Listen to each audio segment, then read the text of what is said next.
So, good afternoon, everybody. Seeing so many amazing faces. Thank you all for being here. It means a lot, and this is such an important event on the Tales calendar.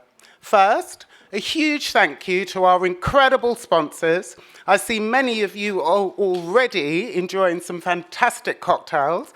Thank you to Branca USA, Lot 40, you can give them a cheer. Uncle Nearest Premium Whiskey, thank you. Lot 40. Tito's Handmade Vodka. And Uncle Nearest Premium Whiskey for keeping the spirits flowing. Thank you. And thank you also to our official water, Topo Chico and Smart Water. See many people drinking responsibly. Thank you very much. And especially heartfelt thank you to Shake, Stir, Mingle, Sonia and Ashley. Beautiful women here. Thank you for being our media partner for Tales Catalyst. You've done a phenomenal job all week, and especially today, helping to spotlight and share the powerful stories of this year's honorees. So, Tales Catalyst was created to celebrate the women and non-binary individuals who are breaking barriers and pushing for inclusivity in the global beverage industry.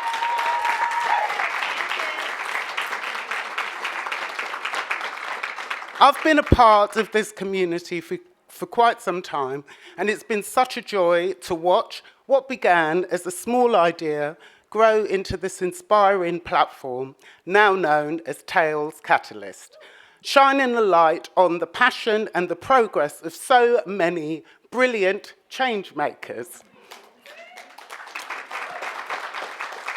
Many of them are right here in the room today, so thank you all for being here and for all that you do.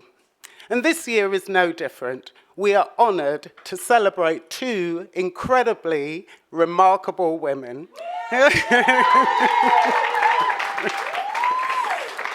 We've got Christina Veira, and come on, make some more noise.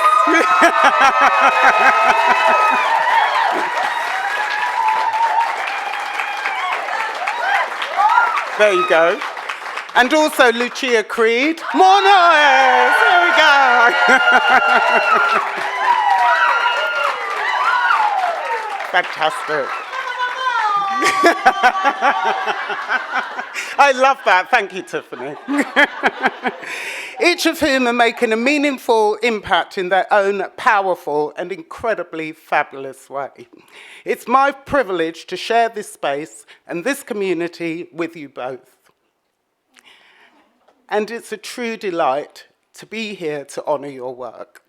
I'd like to welcome another Tales Catalyst, our very first Dame Hall of Fame recipient, Tales Executive Director, Charlotte Voisey. Thank you.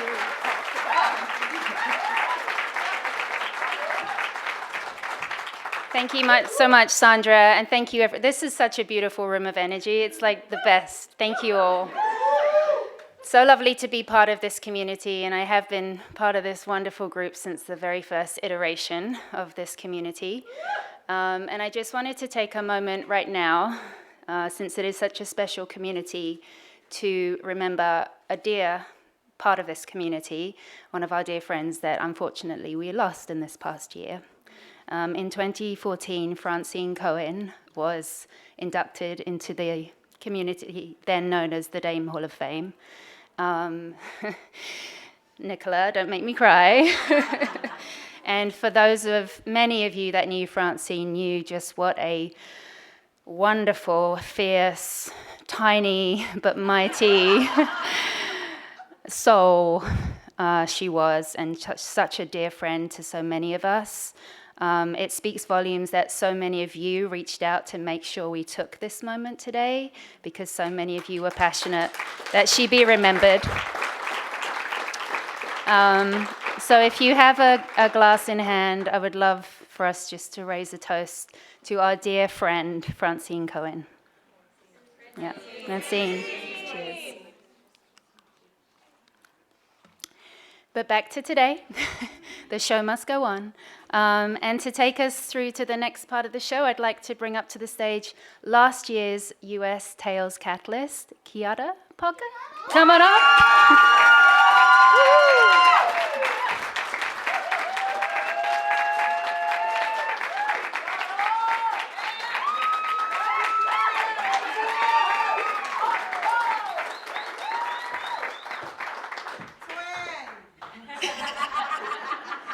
Hey, y'all. Hey. All right. Hi, everyone. For those who don't know, my name is Kiata Parker. For the record, 2 minutes is not enough time to properly explain how incredible this woman is. But I'm going to do my best. I'm reading from my phone, too, because I was going to cry. But anyway. Being the 2024 Catalyst Honoree has been a beautiful and humbling experience. One rooted in purpose, service, and a deep love for our community. And today, I have the absolute honor of passing the torch to someone who embodies that and so much more. Lucia Creed.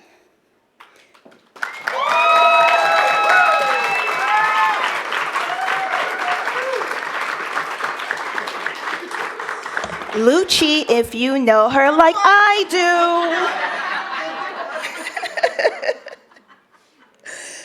She is a force. She doesn't just raise the bar, she is the bar. You like how I did that? On that it's for you, girl. Her mentorship program, Raise the Bar, is a game changer. It's not just mentorship, it's movement, it's legacy, it's access. Lucia has created a space where bartenders aren't just told to dream big. They're given the tools, which is the biggest part of all of that. Because you can have the vision, but if you don't know what you're doing, yeah. Some entrepreneurs in here know what I mean by that?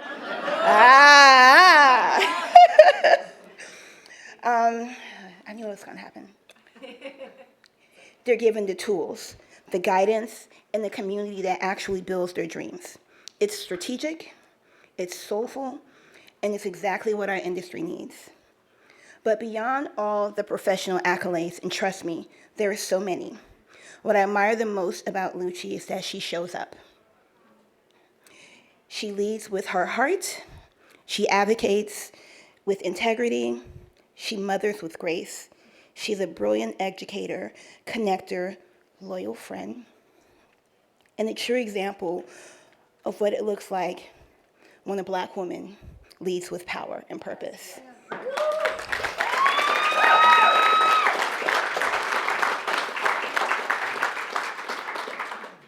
Lucia, it is my dearest and deepest joy to pass this honor to you. Queen, keep shining. You fucking deserve to be here. Congratulations.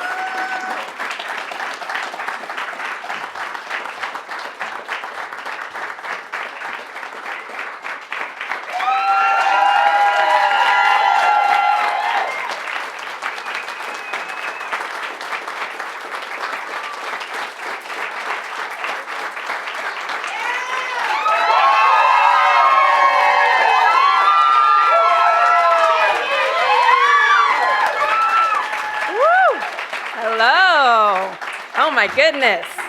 You guys, this is so exciting. Woo! I wore a very bright dress in honor of Miss Victoria Edie Butler, who came all the way here on her birthday to be here with me. Happy birthday. I love you. Woo! All right. Well, hi, everybody. Thank you so much for taking your time to be here today. I know how busy these days are at Tales, and it means so much to me to have all of you here and to see all of your beautiful faces in the audience. I am also going to read so that I don't mess this all up, but I am just beyond honored to be receiving this recognition. Those of you who know me well know that I usually like to hide in the background, but there is nothing that means more to me than receiving this recognition from the community that I love so much. So thank you. I appreciate you so much.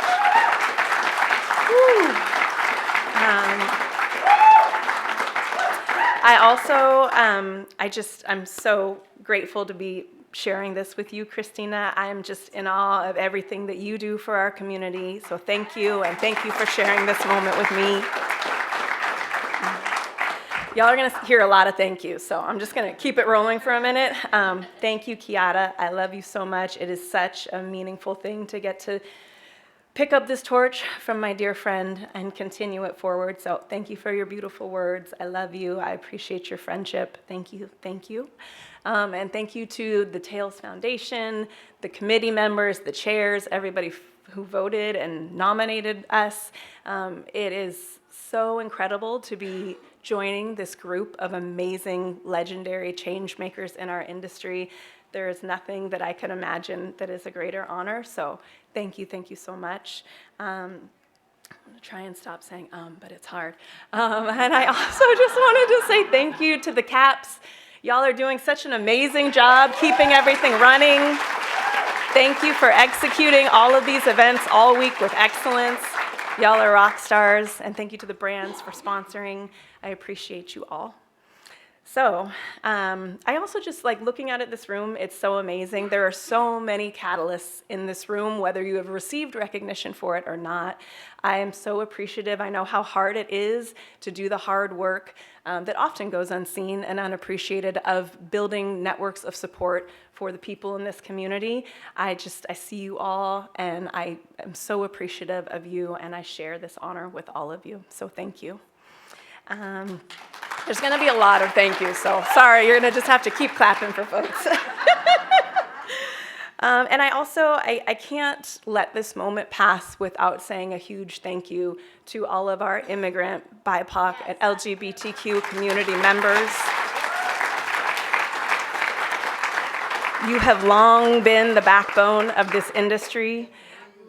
You are the people who do the work, create the culture, and keep us all together and safe. And, often you are overlooked, and it is not okay. We're in this point in our country right now, where so many people in our community are fearful of their existence, of their ability to be seen and be safe. And we really have to do something to change that. This industry has always been a place where people from marginalized communities could find their space, were brought into the fold, were woven into the fabric of our community. And we really have to do a better job. We have to commit, not just in our words, but in our actions, to show up and make sure that we are creating a safe space for all of our community members. I mean, we're in hospitality. What is hospitality if not creating space for people, right? Creating a safe space for everybody, and people around the world in bars and restaurants every day are creating these spaces for other people. We create spaces for people to show up, to laugh, to cry, to celebrate, to get away from loneliness. But if we are not creating that safe space for the very people that are a part of our community, we're failing miserably.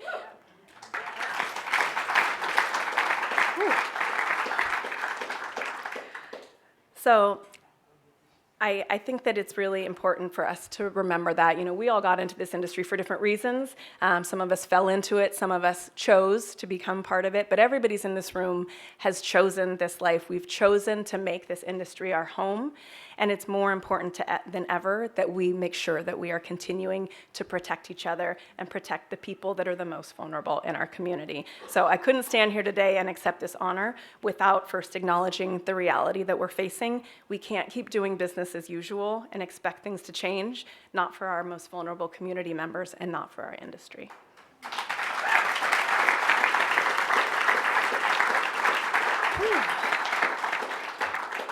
So, for those of you I haven't had a chance to meet yet, my name is Lucia Creed. I have been in this industry for a very long time and worn many hats, but right now I wear two two hats. One as the founding director of Raise the Bar Mentorship Alliance.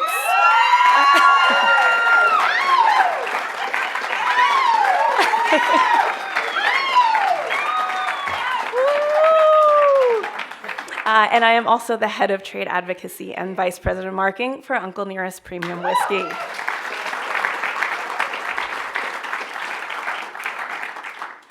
Yeah, there's a Raise the Bar family. That was when we went to Tennessee to visit Uncle Nearest. Most of the cohort was there. It's a really amazing trip to get to be together and actually meet in person. It was fantastic. Sorry, I keep messing with this. So I want to tell you a little bit about both of them, but I'm going to start with why Raise the Bar came to be. So I've been working in hospitality since I was a kid. My mom waited tables, and in the summer, to keep me out of trouble, she brought me with her, and I started hostessing when I was 12. And through the years, during the summer and on weekends, I kept it up until I got into college, and then started working full-time in bars and restaurants. And I love this community, obviously, but one thing that I really know to be true after spending the better part of 3 decades in this industry is that this industry is filled with brilliant, creative people who are entrepreneurs and historians and educators and caretakers, and they want to do amazing things, but our industry doesn't have the same network for uplifting people and teaching people, because until pretty recently it wasn't considered a career path, right? You fell into working in a bar or fell into restaurant work, and it was supposed to be a transition. Back in the day, that was different, and that has definitely changed now, but we're still behind in terms of creating those systems. So Raise the Bar was really born from a desire to change that, to create a framework that really creates, it turns our community's natural inclination for collaboration into a powerful opportunity for growth. A place where bartenders that want to carve a new path really are given those tools and access to, oh, thank you. Yes! Access to tools and mentorship to be able to really bring those visions to life. So I have some Raise the Bar folks in this room, right? Where are my Raise the Bar folks at? Yeah!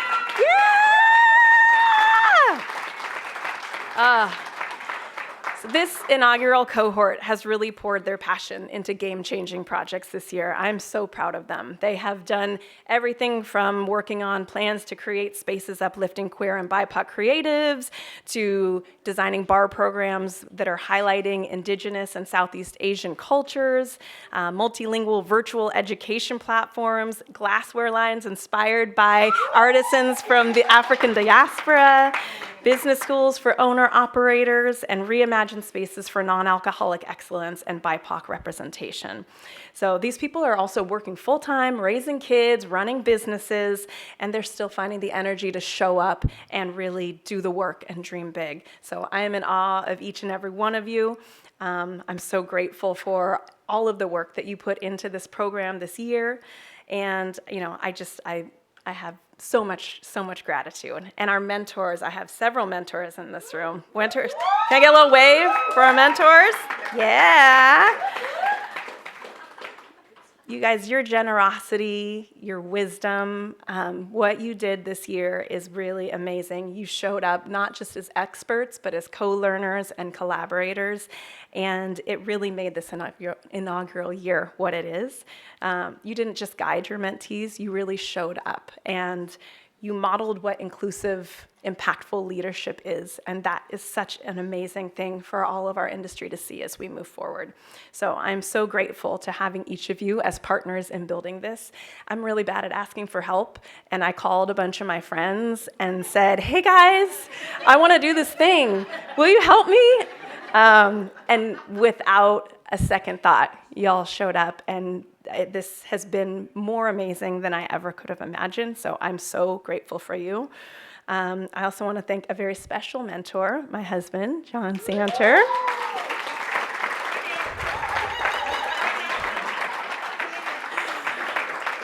You are my anchor, you keep me grounded. I can be a very intense person. I have a lot of ideas, and I want to run through things. I need feedback, and he keeps me grounded. He listens to all the things. So I just really appreciate you always being there for me while I'm trying to change the world. So thank you, baby. I love you.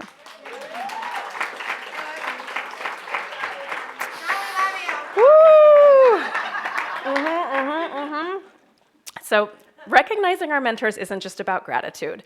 It really reflects one of the core intentions behind the program. There have been and are a lot of great mentorships in this program, in mentorship programs in the community, and I've had the honor of being a part of a couple of them, and I've learned so much from the experience they provided. And when I set out to develop the programming for Raise the Bar, one thing I felt was really important as I was trying to build on the foundation of the mentorship programs that have come before Raise the Bar is focusing on mentor development.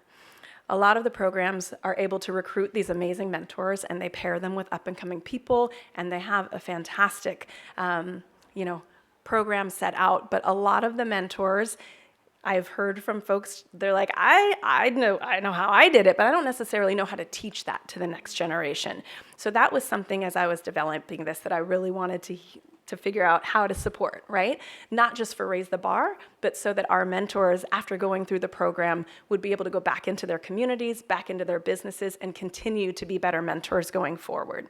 So I have to give a huge shout out. She is not here today, but our Director of Mentor Education, Sarah D'Souza, has been an invaluable resource for this program. She's been an amazing thought partner, and her contributions are so impactful. This program wouldn't be the same without her. So grateful for her. And Uncle Nearest, our leadership team, Fawn and Keith Weaver, and these two amazing women sitting in the front row, Kate Jerkins and Victoria Edie Butler. Thank you for believing in my vision, investing in our community, and allowing us and allowing Raise the Bar to have a home and the funding that it needed to be successful in its first year. It truly wouldn't have happened without y'all's support. So thank you so much. Whew. So launching Raise the Bar really marked a turning point for me. It helped me realize that my purpose isn't just to lead, but to help other people lead with intention and impact. And that clarity has become a driving force in my current shift as I'm moving forward in my career and really trying to figure out how to work with leaders in hospitality and beyond, helping them gain clarity, build confidence, and develop programs that uplift entire communities. Raise the Bar is the cornerstone for that work, but it's also part of a larger commitment to mentorship, collaboration, and creating accessible pathways for those too often left out of the conversation. All of them. I'm going too slow. So there was a picture a while back, maybe 2 slides ago. Can we go backwards? One more. There we go. So I'm going to shift for a minute because one of our prompts was to talk about how we were inspired around belonging and inclusivity. So this is me and my cousins when I was a little kid. You can guess which one I am. Yeah. Sitting on my grandma's porch in North Carolina, in Durham. But belonging has always been a very personal thing to me. I grew up in a multiracial family in the 80s. I obviously have always been very white presenting, but I came from a very, very proud Black family. And, I have always been very loved, but never quite felt like I fit in either side of my family, right? So belonging was always something that was top of mind, and growing up when I did, I was the only mixed kid I knew, so it was always a bit of an issue. At the same time, I learned that being mixed came with some perks and definitely a lot of privilege. Although I often felt I didn't fully belong anywhere, I also learned to move between worlds in such a way that I could be accepted in a lot of places that other people with more distinct racial identities couldn't, on both sides. My racial ambiguity has always allowed me to experience an inside view of more cultures than just my own, which is a really great gift and something that I'm always very grateful for. But I also learned early that we're treated very differently based on the color of our skin. I've always had the privilege of being able to walk into rooms and sit at tables and have conversations that a lot of people in my family cannot have. And that's something that is a fact. It's horrible, and I think a lot of people in this room are working to change that, but it's something that is reality. And one of the things that I try to do every day is make sure that when I do show up in those rooms or sit at those tables or have those conversations, that I remember who I am, I remember the ancestry that I come from, and I make sure that I don't just speak for myself, but I speak for all of those people who don't feel safe in those spaces or have the ability to have those conversations themselves.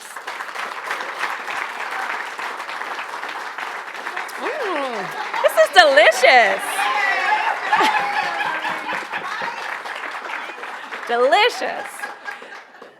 So I mentioned before that I've been in the industry since my early teens. Okay, we can go to the next slide now. Thank you. But it really wasn't until I started bartending about 20 years ago. Yeah, it's been more than 20 years, Lord, getting old. It wasn't until then that I really found a second home. Bartending has always been an amazing community, and that's where I really started feeling a sense of belonging. I went to school in Berkeley, California, and I lived in Oakland for a long time. This was one of my first bartending jobs in Oakland back in the early 2000s. And, I was a young mom. I had a lot to juggle, and bartending was this amazing space where I was able to be with my kids during the day. I was able to go out at night. I was going to work, but I still felt like I was going out. I could have a life. I could make money. I had independence. I could be creative. And I found this community of people that I finally felt like I belonged with. It was amazing, amazing opportunity. And I'm so just grateful because I love the craft of bartending, but what drew me in wasn't the craft, it was the community. The chance to create that space, create moments of joy and connection, night after night, shift after shift. It's a community that I've grown up with, and it's shaped me in so many ways, and I'm just so deeply grateful to still be here after all these years and be able to give back to this community that I love so much. So, over the years, I've had the privilege of working with some amazing organizations that really reflect the heart and potential of this industry. I am so grateful, and they have all deeply influenced my own approach to mentorship, leadership, and community building. For the past 5 years, I've been a part of the team at Uncle Nearest, a brand rooted in the history and the legacy of Nearest Green, the world's first known African-American master distiller. Sharing his story, and it was one that was nearly erased from history. It's been a really powerful reminder of why visibility, acknowledgement, and legacy matter. So I'm so grateful that I've had the opportunity to be a part of sharing this amazing story that has inspired and shaped so many more brands to come and so many people that are change makers in our industry. Here in New Orleans, I've had the honor of serving for the past 2 years on the board of directors for Turning Tables, an organization that's working to dismantle systemic inequities by providing Black and brown,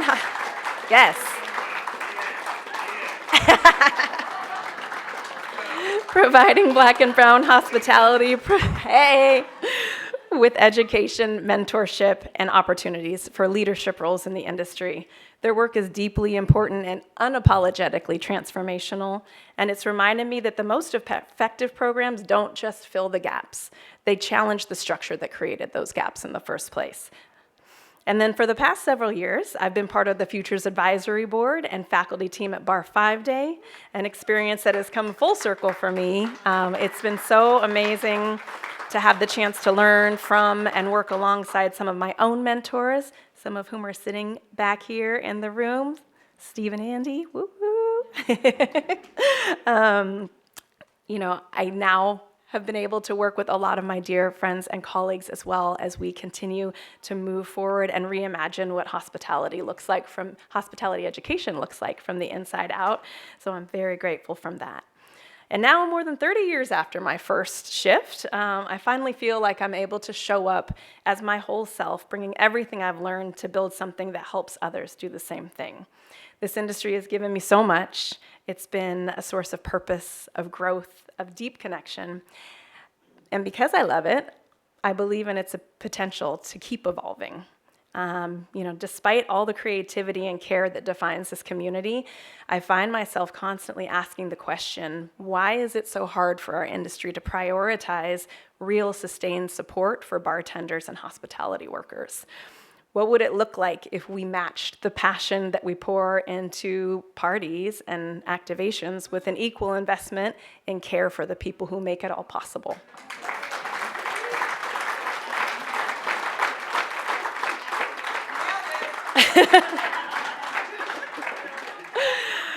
Don't get me wrong. We celebrate big moments beautifully. We love the parties and the competitions and the branded events, and those moments all have their place and are very important.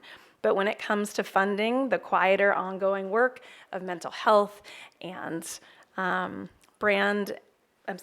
business education and emergency relief and mentorship, that's often where the support thins out. And those are the things that keep our industry healthy and thriving. I think, it's crazy. I found a statistic. I didn't find it, actually. I was on a talk a couple years ago, and Luli from WSET presented this really amazing statistic. There are over 850,000 bartenders just in the United States. They are responsible for 53 million changes in drink or brand order per week. Per week. It's crazy. It's a huge, huge influence on business. Our bartenders and hospitality workers are the front line of our industry, and yet the funding to truly support them is the first thing that gets cut at the slightest financial downturn, and that has to change. If we want a thriving industry, we need thriving workers. It's time to match our admiration with action and build the kind of infrastructure that honors not just what bartenders and hospitality providers do, but who they are and what they need to continue their growth personally and professionally. I've always been more comfortable behind the scenes supporting others, but this award has shifted something. I don't see this as a moment to rest on what I've accomplished. I see it as a challenge, a call to do more, to take bigger risks in service of what I believe is possible. A lot has changed since I found out I'd be receiving this award. This month marks the end of my time with Uncle Nearest, which is very bittersweet. I love you all so much, and I will forever be grateful to the entire Uncle Nearest family for everything we've built together over the past 5 years. But my path forward is clear. Over the last year, I've had the chance to witness firsthand just how much is possible when we invest in people, not just with praise and parties, but with resources, structure, and real support. That experience has inspired me for the next chapter. I've officially launched a nonprofit to help raise the bar. Oh, thanks. I am supported by an incredible board, some of which are in this room. Kate Gerwin, Tiffany Barrier, Sarah D'Souza, who is not here today, and Eddie Simeon. I'm so grateful for you all for stepping up and taking the vision to make sure that this continues. I appreciate you so much, and that's just the beginning. As I step into this next chapter, I'm also building something bigger, something that reaches beyond any one program, because what I've learned in my very short time as a nonprofit founder is that most of the time, founders have to spend all their time chasing money instead of focusing on the critical community work that they set out to do in the first place. So it's a lot. So as I step out on my own, I've been doing a lot of research and trying to figure out ways that I could support funding of Raise the Bar. And I figured, why just do it for Raise the Bar if I could help the other nonprofits in our industry to do the same. So I'm launching an agency. Yeah,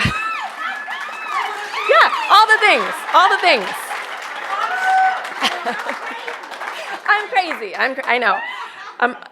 So I'm a Capricorn overachiever, weird person. Sorry. But it is one that's rooted in collaboration and collective impact. One of the things that I love so much about this industry is our desire to come together, to support each other, to uplift each other. And what I hate to see more than anything is nonprofits having to compete against each other for funding, right? So I really want to make sure that I can be a resource to help lift that burden for other nonprofit founders. I luckily have many, many years of marketing that I have a lot of connections. So I really want to be a partner to all of you in being able to support and find that funding that you need so that we can do all of the work that needs to be done to support our program. So my company is very synergistically, it's called Veira Collaborations. Right? spelled differently, V-I-R-A. But Veira comes from the Portuguese word, I moved to Portugal recently, so I got to tie that in. The Portuguese word virar, which means to turn, to shift, or to become. So it represents the moment that we choose to work differently and move from doing business as usual to building something with purpose, because we don't have to wait for someone else to fix what's broken. The future of our industry is ours to design, and we have to do it together.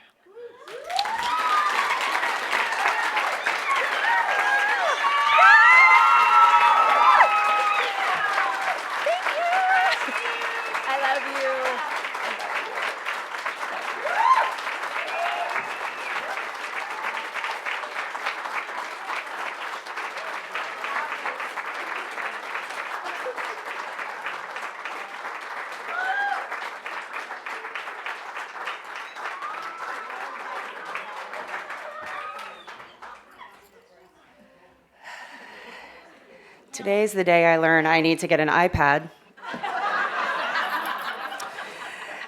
Hi, everyone. My name is Robin Nance. I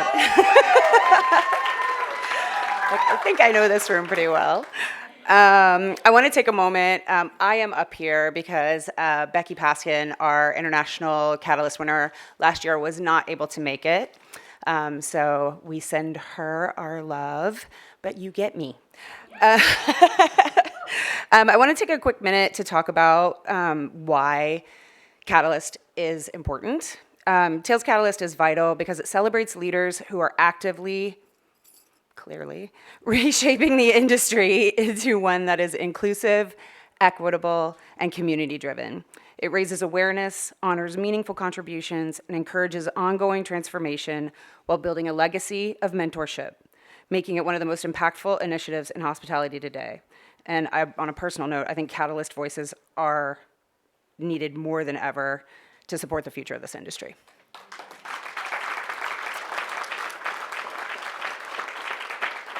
All right. So it is truly an honor to introduce someone I deeply admire, both professionally and personally. Christina Veira is the kind of person whose presence shifts a room. Not because she's the loudest voice, but because she speaks with purpose, clarity, and an unwavering commitment to making our industry better, more inclusive, and more thoughtful. She's the co-owner of Bar Mordecai in Toronto, a two-story love letter to the hospitality, art, and resilience.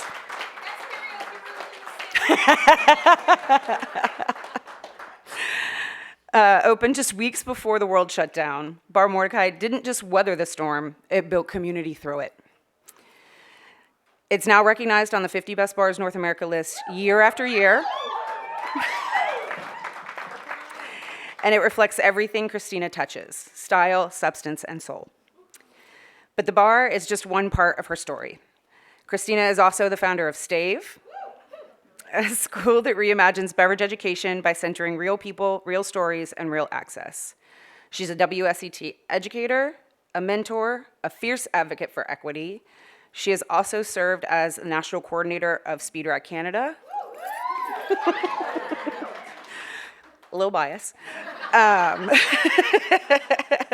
Where her leadership has elevated the entire landscape of competition and care. Additionally, she's curated the bar and beverage experience for the Restaurants Canada show since 2018, served as a director of programming for Toronto Cocktail Week, and even contributed to international cultural exchanges like the Awamori Jibner program. I was terrified to say that wrong. In Okinawa, Japan, where I was born, which is why I was terrified to say it wrong.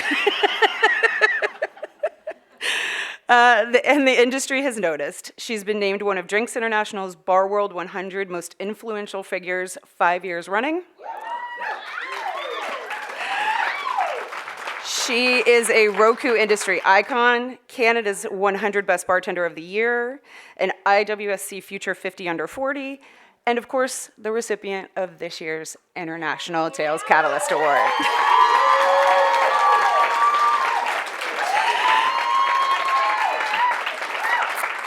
A recognition that speaks to the incredible impact she continues to make.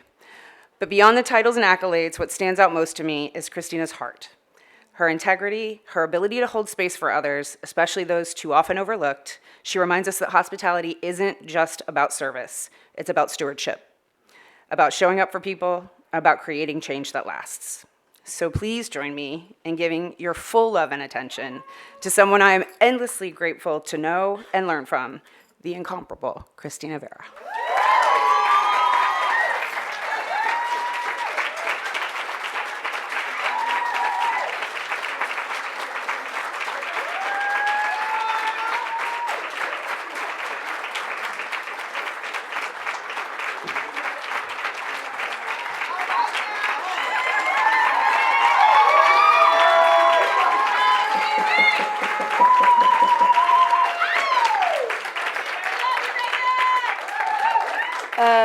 I'm just going to turn up the brightness because I have terrible eyesight.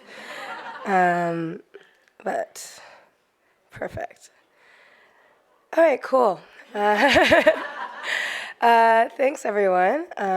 This is such an honor to receive, and I very much appreciate that Lucia got all the thank yous out of the way. So ditto. And then I'll just add a couple more in there as well. I public speak. I'm a naturally shy person, which you don't always get because I do a lot of education and do a lot of speaking. But part of the reason why I'm a lot better at it than I should be is because I did public speaking in high school and university. I really love people. And I think all of us in the room probably really love people and love being around people. And it was a really good way to find ways to connect with people so that you didn't show up all the way your worst. But as a slight relation to that, I never really talk about myself. So this will be a very beautiful and lightly uncomfortable for me time.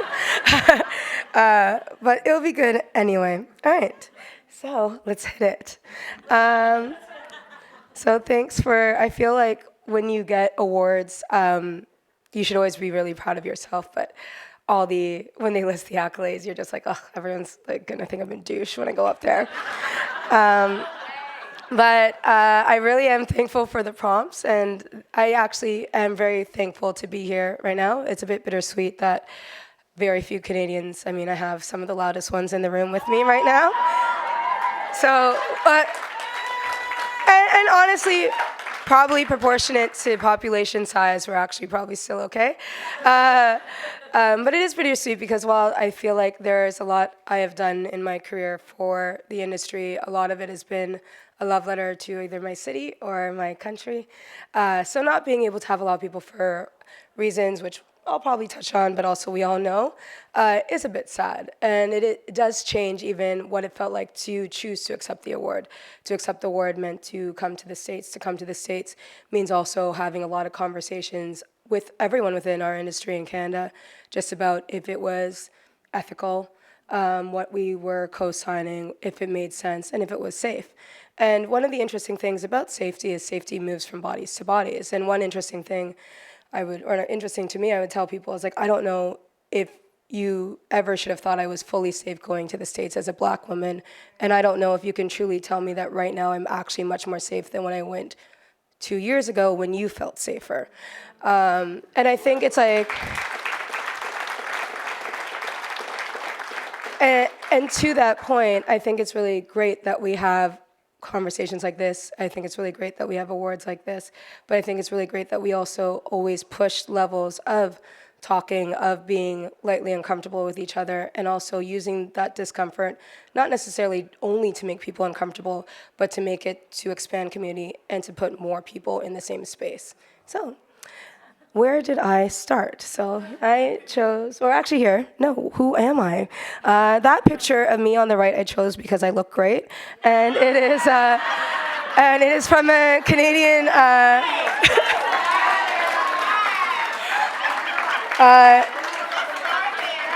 it's from a Canadian men's magazine called Sharp Mag, and it's in the same family, at least in Canada, Glenlivet, sorry, wrong brand, lot 40.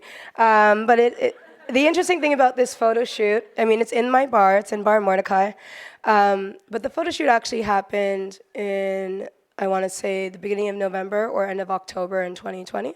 So we opened at Bar Mordecai. Technically, January 26th was our soft open. January 29th was our real open. And as you all know, basically by March 16th, almost everywhere, March 16th, 17th, almost everywhere was completely shut down, at least for a couple of weeks, if not much, much longer. In Ontario, where Bar Mordecai is based, Ontario and Quebec had some of the longest lockdowns, so I think when I counted up Ontario's, give or take between 2020, our last lockdown ended, I want to say February 4th, 2022. We had about 440 days of no inside dining. That doesn't include also all the different restrictions we had before, during, and after. And again, dining is an interesting thing in a climate that can often be cold by design, and also what the costs add to function. So this shoot was done just after the second lockdown announcement. I didn't actually join Bar Mordecai until around August 2020. I was there, weirdly, during the soft open working and the official open because I was fully freelance and self-employed at the time. So before COVID, and this is like a bit of a theme, but before COVID, I was a spirits and hospitality educator. I did a lot of consulting. I would pay my rent through basically consulting with XM agencies in Canada because it looks a bit different up there than it does down here. I worked with things like Toronto Cocktail Week, things like RC Show and beyond, and I slowly built up what was like a pretty cool career for myself. I was pretty struggle bus, honestly, until that time, because being an entrepreneur isn't fun, but it was actually kind of interesting that when lockdowns happened, it wasn't as mentally, financially upsetting to me because I'd gone through that whole, I had been just about thinking I was going to be good. I was like, all right, well, maybe I'll never be good. I joined the bar in, again, August 2020. It was around when we were finally able to reopen for indoor. And in that time period, my business partners, Em and Josh, who are right next to me, who are two of my best friends, and two people I owe a lot of beautiful things in my life to. They had another bar, but that bar, their business partner, who's also one of their close friends, they basically decided to split the bars. And in splitting the bars, offered me a partnership in the bar because this bar, Mordecai, had potentiality, and they didn't know how big it could go. We hadn't completed the build, and they decided to choose that one in splitting the businesses and just kind of do a big risk. And then we had this conversation in park, and I said, sure. I thought about it. I didn't say sure in the park, but I spiritually said sure in the park. And it's been amazing. It's been really cool. But I'd actually given up on owning a bar or a bricks and mortar before then. I found, and I still do, find bricks and mortar bars in the bar or hospitality industry incredibly hard. It's incredibly hard as a woman. It's incredibly hard and draining as a Black woman. And despite many of the accolades and all the certifications and everything I'd had before, I kept hitting weird walls when trying to get certain types of jobs. I wasn't getting offered what other people were offered, and so I did other things, and I ended up getting really cool jobs and roles, and I basically built something for myself, and I started to really love it, but I did give up on what was originally my dream of having a bar, and it is always bittersweet that the reason why I have a bar, and they hate when I say this, but it is kind of true, is because of a terrible worldwide event, which is COVID. And it is an incredibly humbling fact. It also means that the first couple years of having a bar, I couldn't invite all my friends and family to come see it. It is the least sexy time to train people. It was the least sexy time to have people. Everyone is traumatized. Your staff are traumatized. You're traumatized. And when I did Letters to a Young Bartender a couple years ago, I did mention that one of the other things, and this was actually right after, is you're not supposed to become good at firing people. I'm sure there's some white guy business textbook that says that, but you're not supposed to become good at laying off people and rehiring them so often in a short amount of time, because you quickly realize that while the romantic vision is that you can always keep paying your staff, if your staff want to have a job and they want to have a business, sometimes the most compassionate thing to do is to find ways to protect the business so that they can still have that, not in the short term, but the long term. And in some ways, and it's not always, but like being an entrepreneur, especially in hospitality, where I feel like so much of hospitality is care work, is an extension of care work if you do it in the right way. But that also means that it can also be quite exhausting because you are teaching your staff how to care for people. You are finding ways to care for them. You're so deeply ingrained in what people are doing. And we're a big bar. Mordecai is a fun bar. And we are so much of a part of people's most special times, which means that we carry so much of their emotional energy as well. And it is exhausting, and I understand why it's exhausting for people, and the emotional burnout is real as well. But why do I decide then, or why did I decide to get into, I guess, what I would call, like monetary care work, fun care work, as opposed to just being a PSW or a nurse? So here is a couple of like pictures. Me all the way, I guess, to your right is kind of me now still. The top left corner, it's me, my parents, and my grandfather, Frank, also known as Mas Frank. My parents are Jamaican. My mom moved to Canada in 1969. My dad moved in 1974. So, as I always say, while we are Jamaican and a lot of culturally we bring things, I've always kind of bristled when people act like we're also not Canadian, because I'm like, my mom and my dad have basically their entire adult lives only contributed to this country. So what are you talking about? My grandfather in the middle, I'll tell you one quick anecdote, which will also tell you a lot about me. So he came from, he's mixed. He came from a family where his mom, Mimi, and his father, Anthony. His father came from a pretty rich, what we were told was like a Portuguese family. It turned out eventually, like when we did some genealogy stuff, like through cousins, like just searching records, that they were actually an older like Portuguese Jewish family that had moved to Jamaica but then kind of hid it. They kind of pretended to be Methodists, and it made sense because they were terrible Methodists. And so when his father had married my great grandmother, that our branch of the family was disowned. Because they were black, but as the family had I guess died off in that time in Jamaica, especially in I guess like the 60s, the government would just reclaim all your property, and they owned a big stretch like close to Mo Bay where a lot of the resorts are, and then they called my grandfather into a meeting and they basically offered him to, I guess, inherit at least a lot of it, and he told them to go fuck themselves. And my dad always brings it up as a very annoying story, and the first time he told me that, I was like, I would do the same thing. And so if you wonder why I'm weirdly stubborn, it comes from a long line of stubborn people. But it would be nice to own resorts. The bottom is just me probably doing what I would still like to do, playing with puzzles, very introspective, very in my little world. And the one in the middle is important for a couple reasons. The first reason is hilarious. I am scared of a clown. So this is at church. My mom worked at a church my whole life. There's a clown in the Sunday school area, and I was so terrified that I ran upstairs. Also, I grew up in a church. I grew up being that little annoying kid that was always setting up the refreshments, that always had my mom's keys, that always helped lock up, that always helped do all the dinners, that always helped doing all those things. And I'd say that while I'm not religious, more spiritual than religious, I owe a lot of my thoughts about hospitality and community to growing up in a pretty big, active, and quite loving church overall. It was originally more of an older Newfoundlander, Scots-Irish immigrant church that somehow over 30 years became deeply Caribbean and Filipino.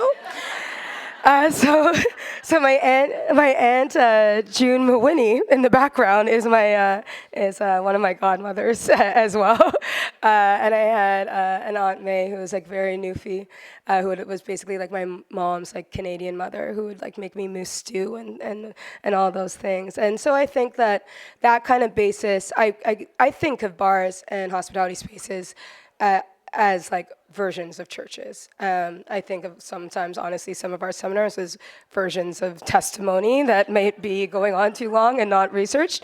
But I think of all of it as kind of very much related, and I also think that people need those spaces as well. I think it's very important. I think that, and we'll get into like the work I've done and blah blah blah, but I think that we lose a lot of the plot when we stop to see our bars and our spaces as part of our community, and being part of our community can be a lot of different things. But bars, even more so than restaurants, are typically quite accessible places, and I think that they should be quite accessible. People do a lot of important conversations, and anytime someone goes into a hospitality space, they are choosing for someone to do something for them. And when you can do that even remotely well, which could just be pouring the water at the right time, sometimes people just need to feel a touch of some act of service or love. I'm not great at most of the love languages, but I feel like I'm very acts of service. I care about caring for people. And I remember even when I worked in financial district in Toronto and everyone was so cursed when they came in, you would literally watch everyone slowly relax. Like, they'd be so terrible for the first part of the interaction, and then by the end, they would relax, and I realized it's because they just needed someone to care for them for a bit, and we get to do that all the time. So I think anytime that we can expand that, and expand what we think of community, and expand all of that more, that's where we can do a lot of beautiful work, and that's where a lot of our pride should come from in the work that we do. Also, sometimes we make money.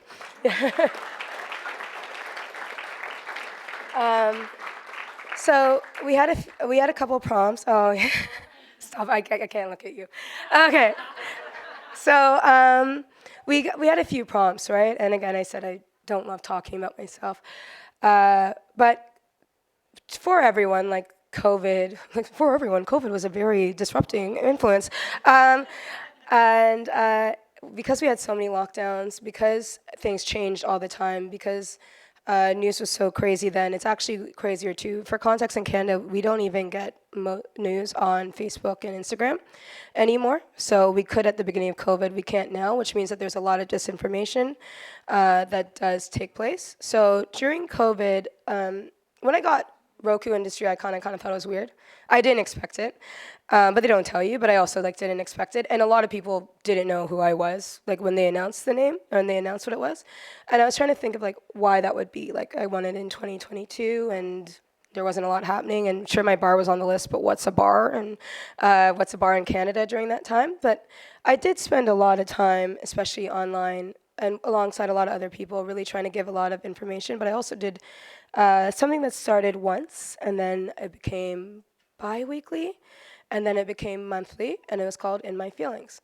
And it was kind of a result of watching everyone, and God bless us all, in the first few weeks of COVID, almost aggressively hustling, and aggressively doing these happy hours, and aggressively doing all these things, and almost needing to show that we weren't useless, that just because our industry didn't exist, we weren't losers, that there's things going on. And it wasn't just our industry, right? It's you watch Hollywood performers singing Imagine, and you're grow up. But but we were all doing that, and all of our Facebook and Instagram memories when they pop up from 4 or 5 years ago are alarming. But what I started doing was I do this thing called In My Feelings, and it was something that really helped me, and it really helped, I feel, a lot of people. And it was just a Zoom, and anyone could come in, and we could just talk about how we were feeling. And it could be great things, it could be bad things, it could be whatever. But so much of the way that we were all relating to each other during COVID was so almost linked into productivity in this very awful way, and it didn't allow space for even grieving. For example, I think even with a lot of my friends, we don't grieve even just the time we lost during certain parts, right? I'm 38, and a lot of that, including having the bar and what that looks like, has changed what my life would have been like before. We don't always open that up because we always have to focus on the next thing and the next big one. And I think to that point, I think vulnerability is something that, and softness is something that we don't really encourage in women of color, especially in Black women. It's something that like I aspire to. I aspire to be softer. I aspire to live in that more. And I aspire to create more space where people accept that and to be okay with people not accepting that. And I think one thing that we also should do in the industry, across, regardless of our demographics, in that vulnerability is also share a lot more with each other. Like in that we don't share, say things like pay wages, like for salaried people. The men, the white guys don't share it with each other either. Like we keep a lot of information because of ego, because of pride, because we also all probably make a lot of mistakes and we don't want people to know. And in doing that, we don't help each other. And there's different ways that I think, and why a wave goes through all these things, how we can incorporate education, how we can incorporate vulnerability, and how we can incorporate sense of self and with each other and like really create that as a culture. It does help us be better at being more community-minded and understanding why it's so important. Because when everything is very rote and like when we lose that human aspect, while also trying to tell a 21-year-old bar back why it's so important to care for people, we have a disconnect. And that's why it is important, for example, to care for their learning, to care for their mentorship, to care for their pay, to understand that maybe our goal of professionalism in the industry is for everyone to be mediocre, which sounds really awful to say, but professions have mediocre people. And if you cannot have a space for what a job can look like where people can be well compensated and take care of their families without conceiving it as people just being okay, then we will never actually have a process to have people actually have a way of life in our business. And that's not fun for me to think, like when I'm at the bar, but like, it is true, and it is something that I try to use to like, in my version of touching grass. We can do the next one.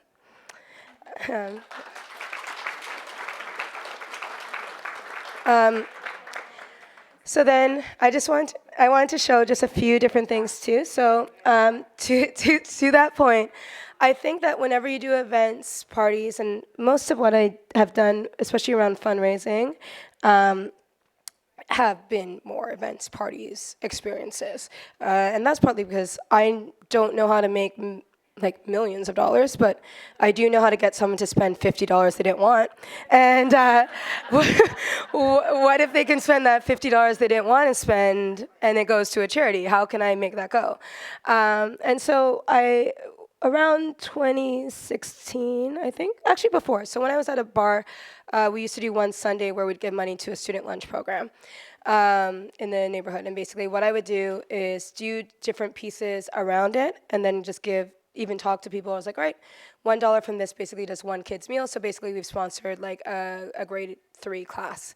And it made people feel this like really tangible connection. It was also eventually easier to talk about harder subjects because people had something tangible, and then you could almost like feed into it a bit more. So one fun one that I do need to bring back is Jiggle Ball. Jiggle Ball was a Jello shot competition, and it raised quite a bit of money for a women's shelter. Anchoring it in something fun and silly, I always make sure, every charity, if I do something with alcohol, I always make sure they're okay with it. But anchoring in something fun and silly also enabled me to have different conversations with people. I did a lot for Nelly's before COVID especially, so those very Toronto-looking boys with the diapers, that was from the baby shower themed event I did. So to get in, you had to either bring diapers or formula or $10.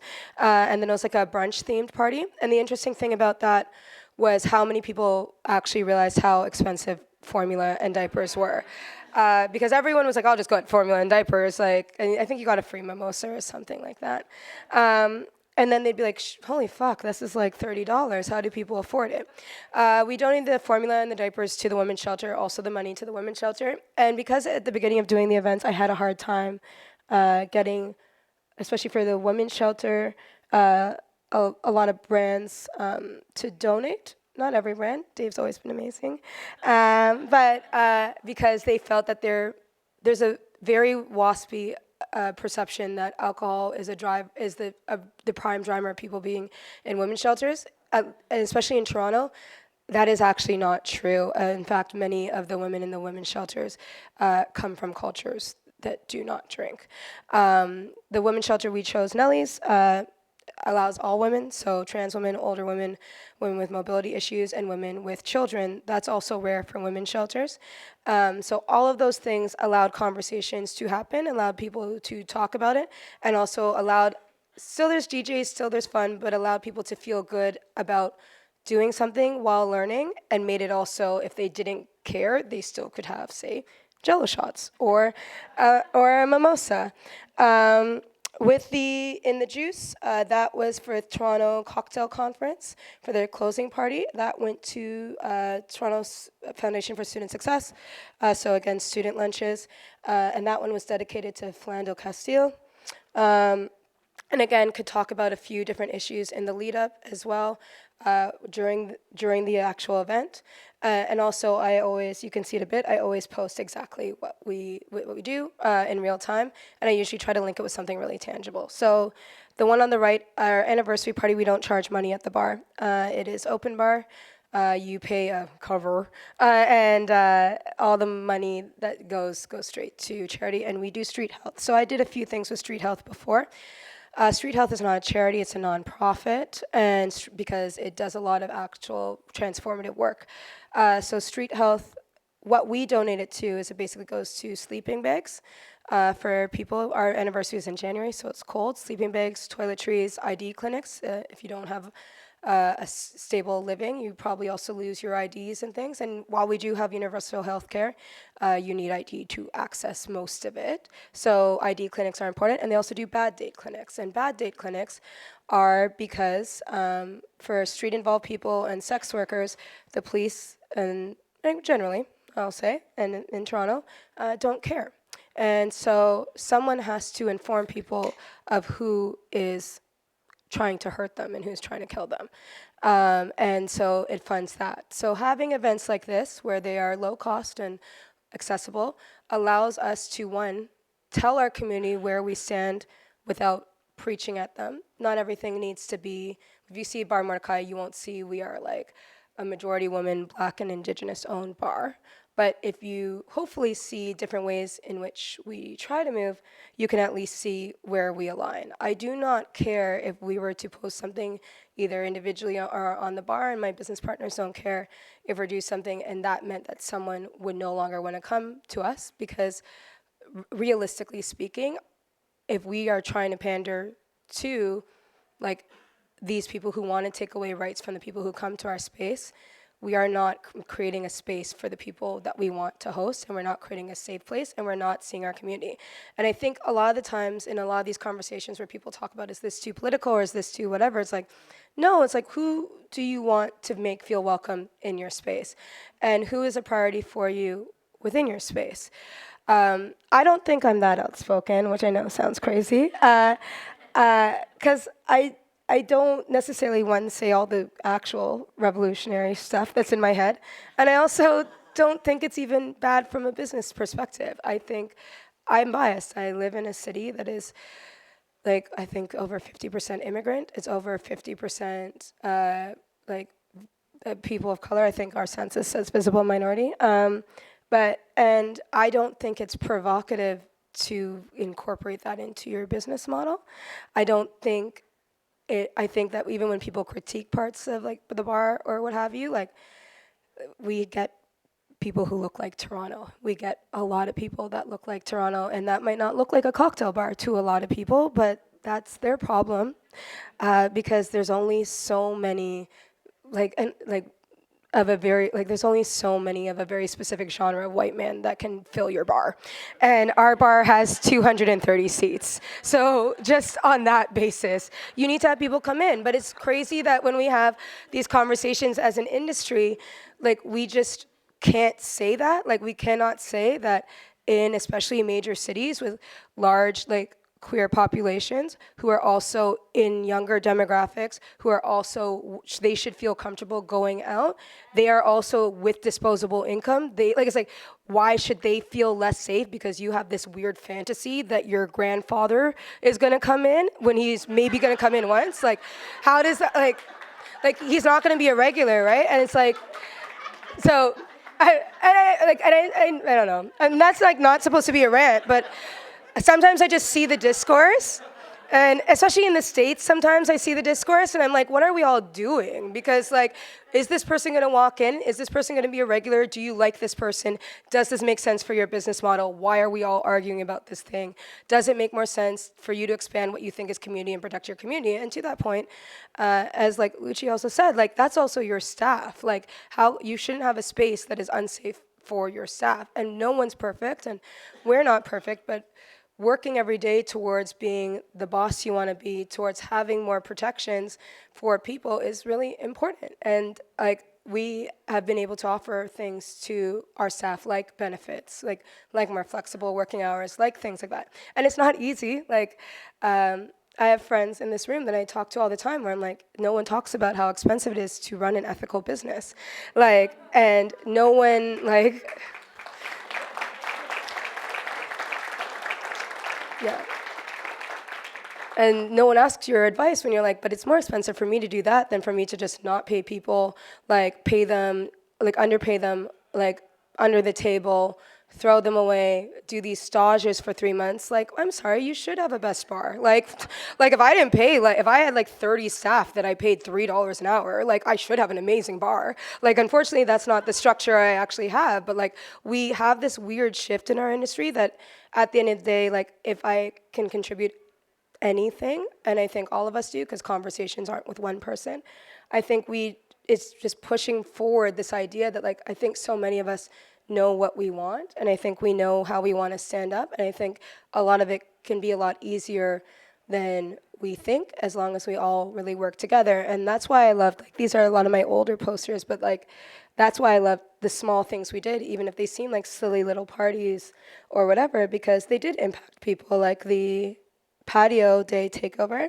on that went for birthday party funds, because at the shelter people still have birthdays and a lot of the kids didn't have birthday parties, and so it just went to that, and it raised a few $1,000s, and it basically meant that the kids could have birthday parties, because children don't always know the situations they're in either. Jiggle Ball mostly raised money for Christmas presents for the kids in the shelter and within the shelter system. One of the most beautiful things of also doing those events, to the point about like your community might look different than you think, is when I was doing so many for the shelter, almost the only people who ever told me that they had stayed in a shelter as a child were men. And especially men of like more like seemingly privileged backgrounds. And I think if I was to end on anything, I think one other thing when we talk about all this is like releasing ourselves from levels of shame. And that's not to say that they didn't feel some level of shame, but they also saw all the value in growing up and realizing they had been in shelters, but they had had things like a birthday party. They didn't quite realize why they weren't at home, but they realized that they still found parts of joy. And statistically speaking, it couldn't only have been young boys, even who are coming to my parties that had been in shelters, but they were at least the ones who could grow up into adults who didn't feel like they had to carry the shame of communicating that and what that looked like. And even when we talk about, I think when we choose our charities sometimes, and it's nice to see a lot of these bar events expand where we want to give money to, right? And it takes a lot of advocacy, right? If it is for bad day clinics, if it is for shelters, if it is for children's lunches, and I think what we all have to do is like be very clear that where people are right now isn't necessarily where they're all gonna be, but we don't have to carry the shame when we are, generally speaking, in an industry where we are much closer to a lot of these people than we are from being apart from it. So when we try to separate ourselves from it, we are also separating ourselves from our community. And a lot of these people are also people we work with. A lot of people are these people that we love. And a lot of these things are also ways to like connect beyond with our community in general. I think our guests love seeing the connections we have. Our guests feel better about supporting us. They might be less likely to do a noise complaint. And all of those things put together, I think, help grow it. So I guess to wrap all of it kind of up is, one, I do want to thank you all for this. It means a lot. Even if it doesn't feel like fully deserved. But if I feel like I can impact anything, and if any is that I feel that hopefully we all continue to do these conversations with each other. I think hopefully we all continue to work with each other to expand more who we choose to care for, and to find so much pride in the work that we do to care for each other. Thank you.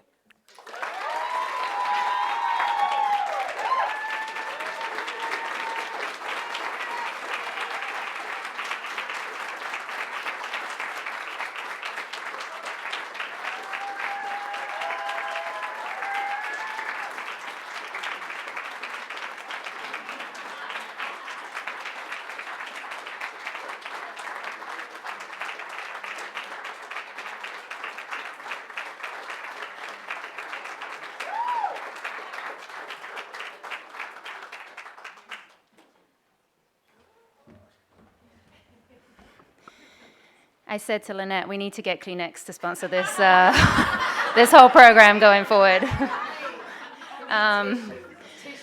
Wow, thank you, Lucia and Christina, for today. Congratulations again, but thank you so much for everything that you both do.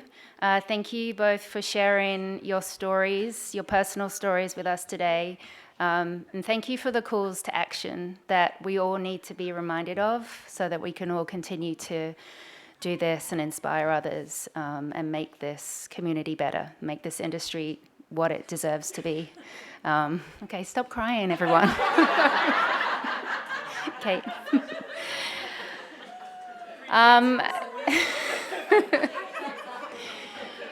Welcome to Tales Catalyst. It's an amazing community, as you know, and it just got better today. So thank you again very much.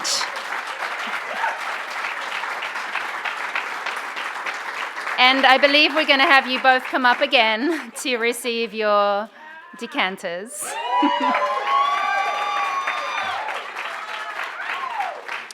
And thank you everyone so much for coming. We know Tales is a busy week, but this is a must-attend event for obvious reasons. So thank you so much.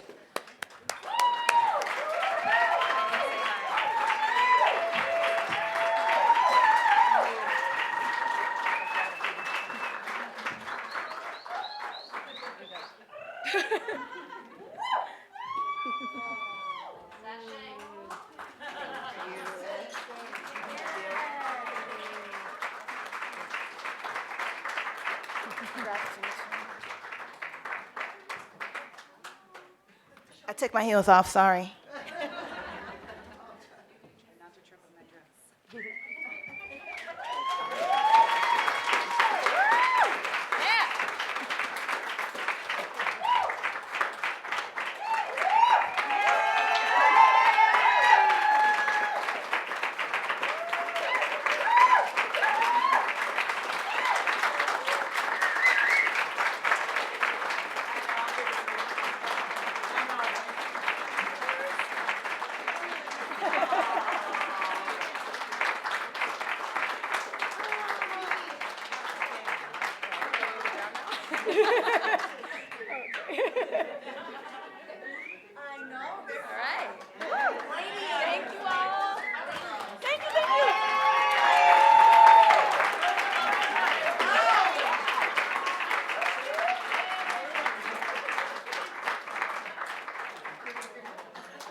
Before we disperse, get up here, Catalysts.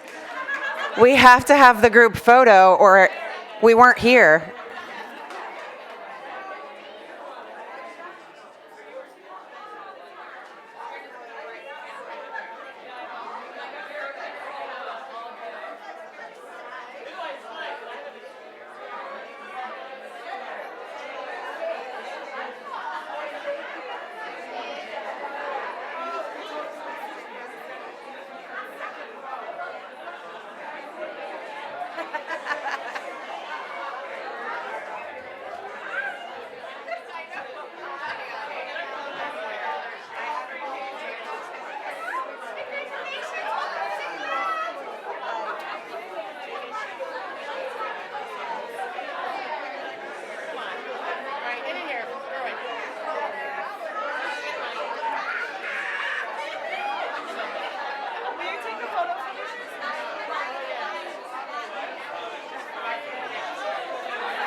right, that's mine.